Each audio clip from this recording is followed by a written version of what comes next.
Good morning students. Last class में हम पढ़े थे इलेक्ट्रिक करंट के विषय में, रेजिस्टेंस के बारे में, वो क्या होता है जाने थे। आज हम लोग पढ़ने जा रहे हैं ड्रिफ्ट स्पीड। ड्रिफ्ट स्पीड क्या होता है इसको समझेंगे। तो देखो ड्रिफ्ट स्पीड बेसिकली है क्या, उसके लिए पहले हम इलेक्ट्रॉन के मूवमेंट को देखते हैं। सपोज ये कोई कंडक्टर है,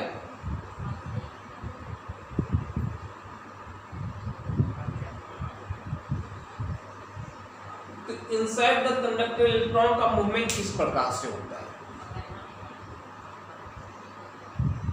और सब पीछे चले जा रहे हैं हम लोग इलेक्ट्रोस्टैटिक्स में। जब हम लोग चार्ज के बारे में पढ़े थे तो चार्ज को हम लोग देखे तो वहां पे चार्ज जब रेस्ट में होता है तो इलेक्ट्रोस्टैटिक्स, तो एक चार्ज जब मोशन में होता है, चार्ज इन मोशन, तो यहां से दो कॉन्सेप्ट आता है। मोशन दो प्रकार से हो सकता है, एक यूनिफॉर्म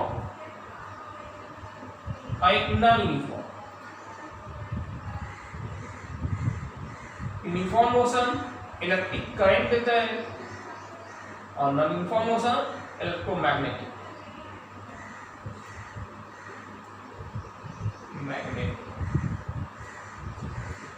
तो वही हम लोग चार्ज इन यूनिफॉर्म मोशन के बारे में देख रहे हैं और वहीं पे हम लोग ड्रिफ्ट स्पीड के बारे में जान रहे हैं। तो ड्रिफ्ट स्पीड भी यही है, इलेक्ट्रॉन का मोशन इनसाइड द कंडक्टर। जब इलेक्ट्रॉन रैंडमली मूव करता है इनसाइड द कंडक्टर, तो मेटालिक सरफेस से उसका कोलिजन होता है, तो सरफेस कोलिजन के बाद जो उसका एवरेज स्पीड होता है, यानी आप सिंपली कहोगे it is the average speed of electrons between successive collision. What is drift speed? It is the average speed of free electrons between successive collision is known as drift speed. I current है, n number of electrons, e charge proton, a area of cross section of conductor, v the drift speed, then I is equal to a dA dt. This is the drift speed. फिर से सुन ले आप drift speed क्या है? It is the average speed of free electrons between successive collision. इसे VDS represent किया जाता है, I equal to AdA VD। यही आपका रिजल्ट है, इसको याद रखोगे, इसको तो डिराइव भी करेंगे। फिर आता है सेकंड टॉपिक हमारा रिलैक्सेशन टाइम। रिलैक्सेशन टाइम क्या है? So relaxation time, the time between successive collision of electrons with atom of material is called relaxation time. तो जो कोलिजन हुआ वहां पे जो टाइम टेकन हुआ सक्सेसिव कोलिजन के दौरान, that is the relaxation time. Relaxation time depends on nature of material and temperature of material. Relaxation time कहाँ डिपेंड कर रहा है? Nature of material and temperature of material. Material का nature क्या है उस पर relaxation time डिपेंड करता है। Material का टेम्परेचर क्या है, relaxation time उस पर भी डिपेंड करता है। With increase in temperature, relaxation time decreases for metal. इसी मेटल के लिए टेम्परेचर जितना ज्यादा बढ़ेगा रिलैक्सेशन टाइम उतना ही डिक्रीज होगा। ठीक है,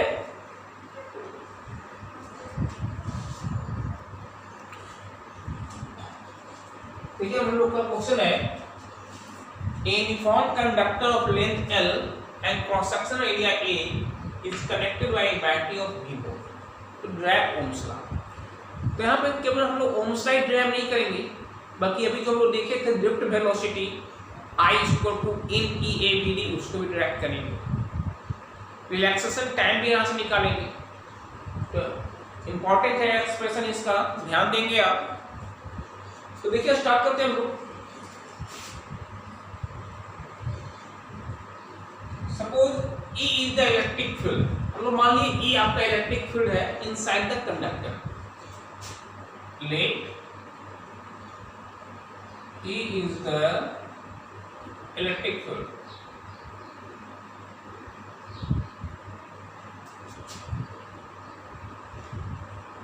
inside the conductor. तो आप फर्मी इलेक्ट्रिक फील्ड ऑफ पोटेंशियल भी relation E equal to dV by dr E by L, E equal to V by L। आप इलेक्ट्रोस्टैटिक्स में पढ़ चुके हैं इसको। This is the equation first. Now force, अब हम फोर्स फाइंड करते हैं। इलेक्ट्रोस्टैटिक फोर्स क्या होगा? Force on electron, that means Fe। Force on electron क्या हो जाएगा? फोर्स का आप पढ़ें क्या? Q into E। Q यहाँ पे चार्ज इलेक्ट्रॉन ले रहे हैं और E electric field. I power m into a mass of electron into acceleration of electron is equal to E into E। यहाँ से आपका acceleration of electron फाइंड हो जाएगा E by mp। This is the acceleration of electron। Equation number 2। अब देखते हैं relaxation time। Let tau is the relaxation time of free electron। Tau is the relaxation time of free electron। Then Vd is equal to Vd delta speed is equal to U plus A T, यानी A tau, ये आपका relaxation of electron। U आपका 0 है, that means Vd is equal to आपका हो गया A into A by ma into tau, यानी कि Vd इक्वल टू आपका हो गया E by ma into tau। This is the V। This is equation number 3। Now हम लोग देखते हैं n is the number of electrons per unit volume। Let n is the number of free electrons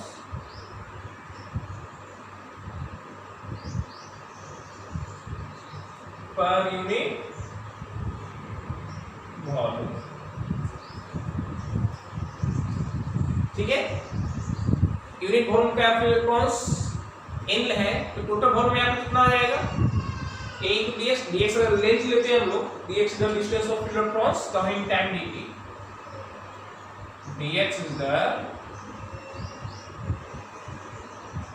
distance of free electrons, distance of free electrons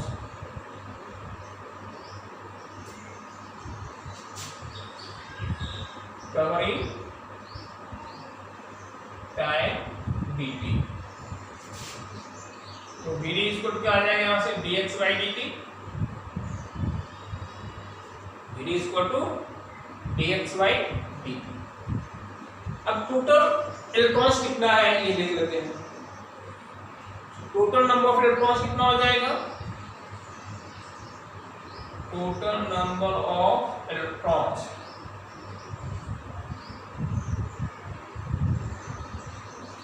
A na dx, na dx। तो unit volume में एक electron था तो a dx volume में na dx electron. ठीक है, तो अब टोटल चार्ज निकाल रहे हैं हम लोग। Total charge Q equal to n into E। n तो आपका हो गया na dx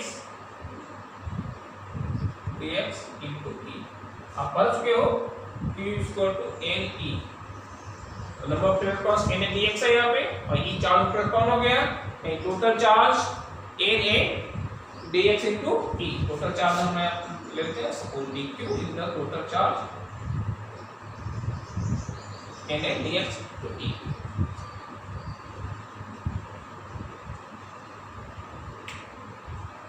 ठीक है, अब हम लोग देखते हैं टोटल चार्ज पता है, टाइम पता है, करंट हम मालूम कर सकते हैं ना। Total current flowing through the conductor I equal to dq by dt। I equal to D Q का वैल्यू आपको पता है N A D X E by D T, और D X by D T क्या है D D, यानी I equal to N E A B D. यही जब हम लोग देखे थे ना लिफ्ट स्पीड का, यहाँ से लिफ्ट स्पीड आप निकाल सकते हो V D equal to I by n e D. This is equation number 4। ये आपका लिफ्ट स्पीड और करंट के साथ रिलेशन आ गया जो भी हम लोग देखे थे। क्वेश्चन में दिया हुआ ओम्स लॉ को ड्राइव करना, तो इसी को हम आगे प्रोसीड करते हुए अब ओम्स लॉ की ओर मूव करते हैं। ठीक है,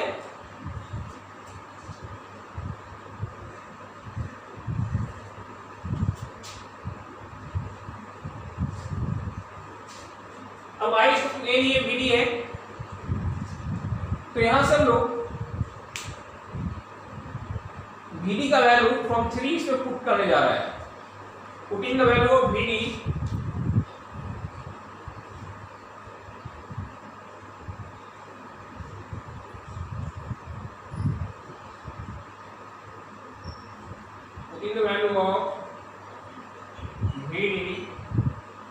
from equation 3।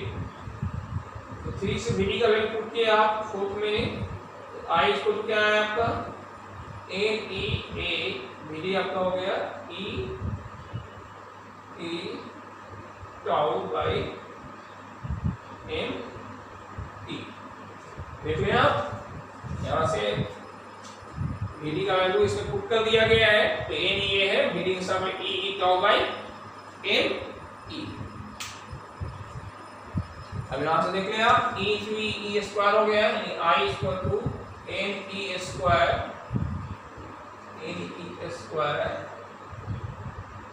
Tau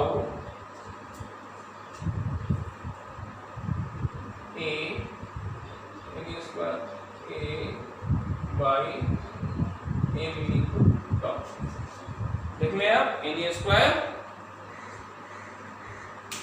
a e चुके ए स्क्वायर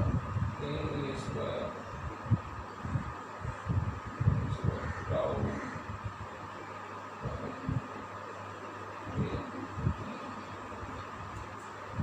तो A square tau by M E आपका क्या हो गया, it is known as conductivity. N square tau by M E is known as conductivity. N square tau by M is known as conductivity. इसको हम लोग sigma से represent करते हैं, यानी I इक्वल टू उसका क्या फाइंड हो गया, I equal to sigma A E, I equal to sigma A E. यहां से हम लोग I बाई ए कर दे इसको टू सिग्मा ई, और Y बाई ए क्या था करंट डेंसिटी सिग्मा ई। ये रिजल्ट याद कीजिए, पहले भी हम लोग कर चुके हैं। Current density directly proportional to electric field, current density directly proportional to electric field. यही आपका ओम्स लॉ का फंडामेंटल फॉर्म है। This is the fundamental form of Ohm's law.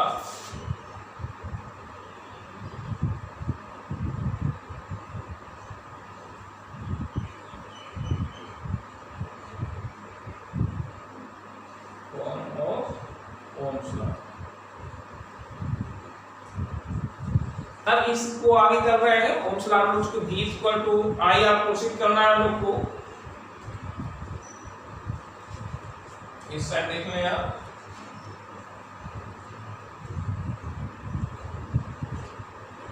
Sigma E J equal to sigma E। Now J को हम लोग फिर से I by A के फॉर्म में लिखने जा रहे हैं। I by A equal to sigma E, और E इक्वल टू हम लोग V बाई L लिखे हैं, यानी I by A equal to sigma V by L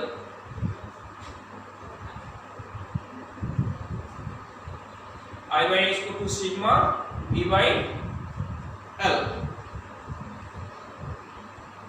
यहां से आप V का वैल्यू निकालने जा रहे हैं हम लोग। V equal to I L by A into sigma. और 1 बाई सिग्मा क्या होता है? रो होता है। 1 बाई सिग्मा क्या होता है? रो होता है।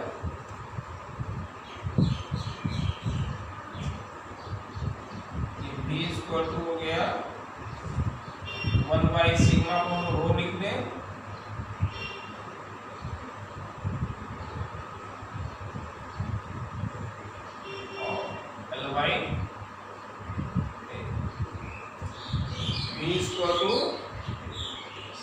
सिग्मा रो हो गया L by A into I आ गया। V इक्वल टू I और रो L by A क्या पर है? R। V equal to I R। यहाँ पे भी आप कर लोगे 1 बाई सिग्मा को हम लोग रो लिए।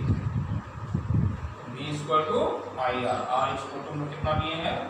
रो L by A। This is the Ohm's law.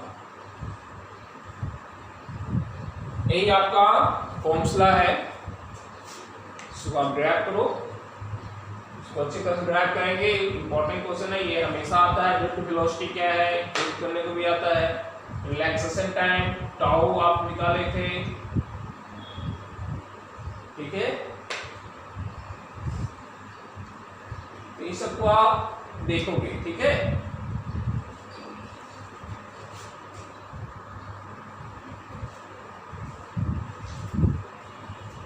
हम लोग पहले पढ़े थे रेजिस्टेंस के बारे में, तो वहां पे आपको बताया गया था कि resistance depends on length of the conductor, area of cross section of the conductor, nature of the material and temperature of the material.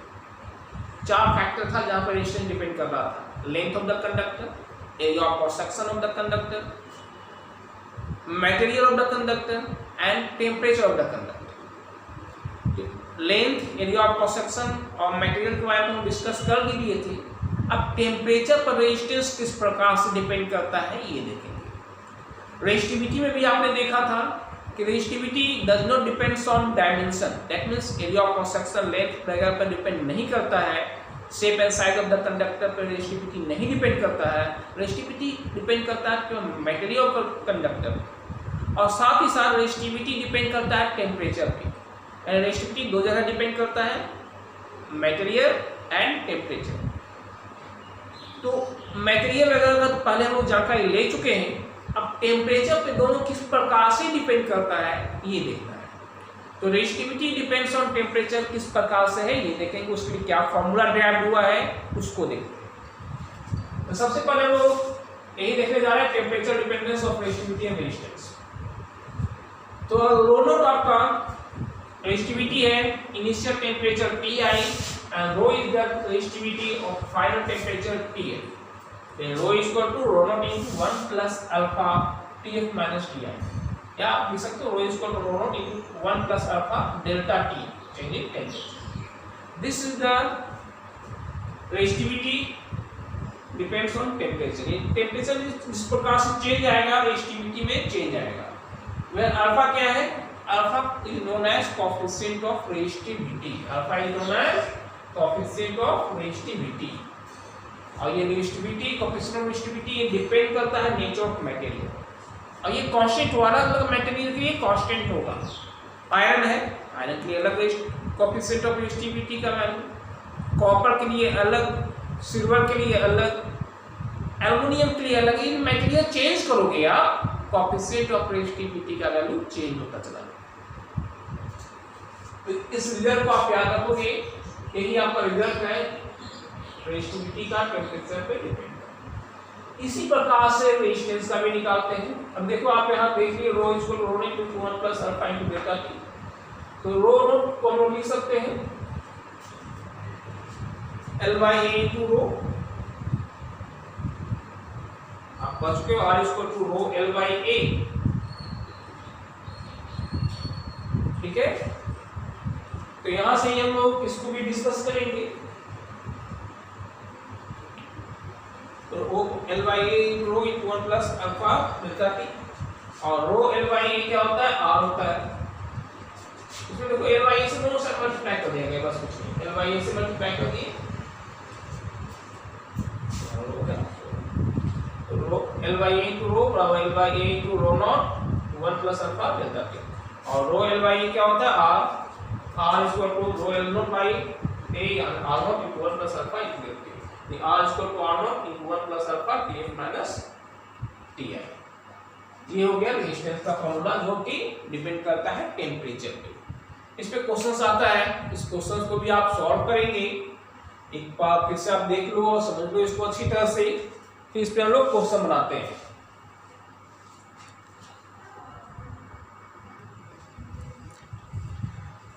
अब क्वेश्चन एक लेते हैं हम लोग।